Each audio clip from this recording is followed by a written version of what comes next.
இன்னைக்கு டின்னர் என்ன பண்ணலாம் அப்படின்னு யோசித்தேன். கடைக்கு போயிட்டு வரக்குள்ள ஒரு ஃப்ரைட் ரைஸ் வாங்கிட்டு வந்திருக்கேன்.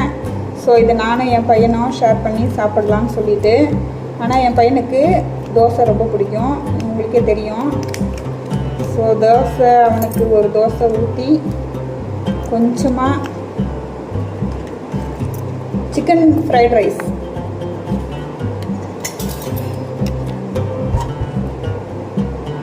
இங்கே பாருங்கள், ரொம்பவே சூப்பரான சிக்கன் ஃப்ரைட் ரைஸ்.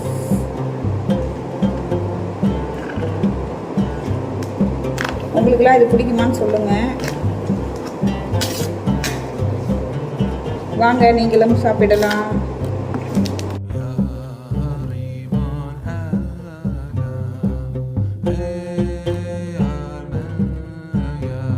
சாப்பிட போகிறோம். இங்கே வந்து சில கடைகளில் தான் வந்து சிக்கன் ஃப்ரைட் ரைஸ் நல்லாயிருக்கும்.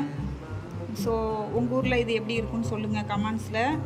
நான் சிக்கன் ஃப்ரைட் ரைஸும் கொஞ்சம் குருமாவும் வாங்கிட்டு வந்திருக்கிறேன். ஸோ தோசையும் ஃப்ரைட் ரைஸும் நானும் என் பையனும் ஷேர் பண்ணி சாப்பிட போகிறோம். பாருங்கள், என் பையனுக்கு ரொம்ப பிடிச்ச விஷயம்.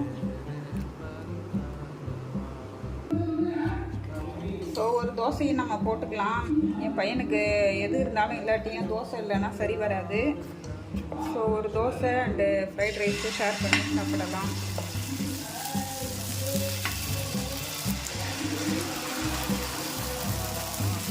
தோசைகளில் எண்ணெய் நிறைய போட்டால் தோசை வந்து மெலிசாக வராது. ஆனால் ஃபஸ்ட்டு தோசை எண்ணெய் இல்லாமல் ஊற்றினாலும் ஒட்டும். ஸோ அதனால் நம்ம ஃபஸ்ட்டு தோசையை கொஞ்சம் மொத்தமாகவே ஊற்றிக்கலாம்.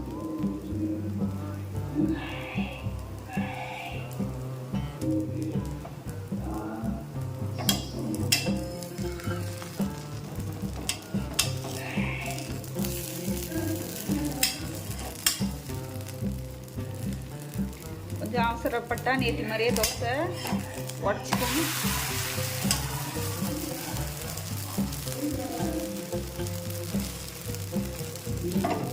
எங்கள் வீட்டில் எவ்வளோ பொருள் மாறினாலும் இந்த தோசைக்கல் மட்டும் மாறாது. அது என்ன தான் கருப்பானாலும் சரி, இந்த தோசைக்கல் தான் எனக்கு தோசை போட நல்லா வரும்.